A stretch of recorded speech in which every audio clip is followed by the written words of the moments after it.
Okay, so let's continue with our 5 separate network nodes that we created in the last video. So you should have all 5 of these network nodes currently running, and if you don't remember how to get them running, I would encourage you to check out the previous video called Creating Network Nodes, and that video will show you how to get each of these nodes running. Cool. So right now what we have is not really a network. All we have is 5 separate nodes or 5 separate instances of our API running, but they are not connected in any way. So to prove that they're not connected in any way, let's do a couple of tests.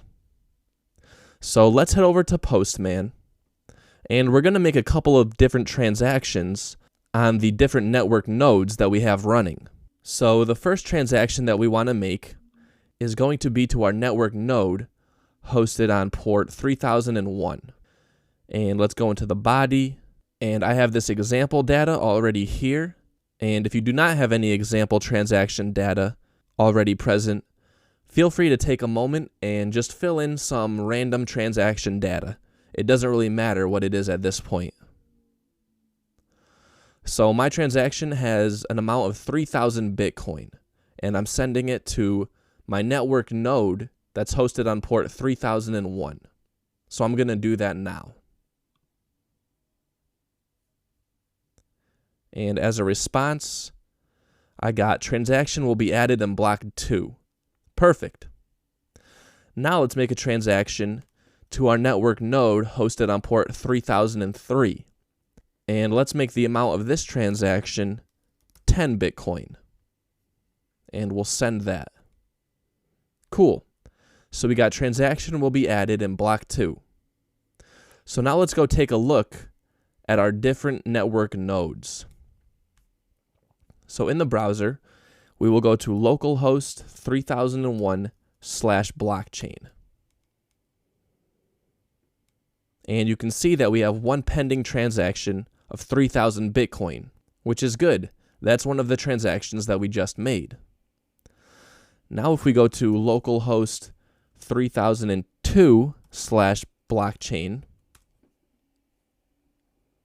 you can see that we have no pending transactions because we did not send any transactions to this network node. Now if we go to localhost 3003/blockchain, you can see that we have a pending transaction right here for the amount of 10 Bitcoin, which is good. This is one of the other transactions that we made.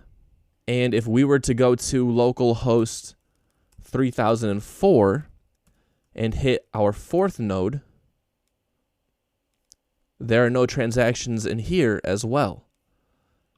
And on our 5th node, there should be no transactions there either. Yep, no transactions on our 5th node either.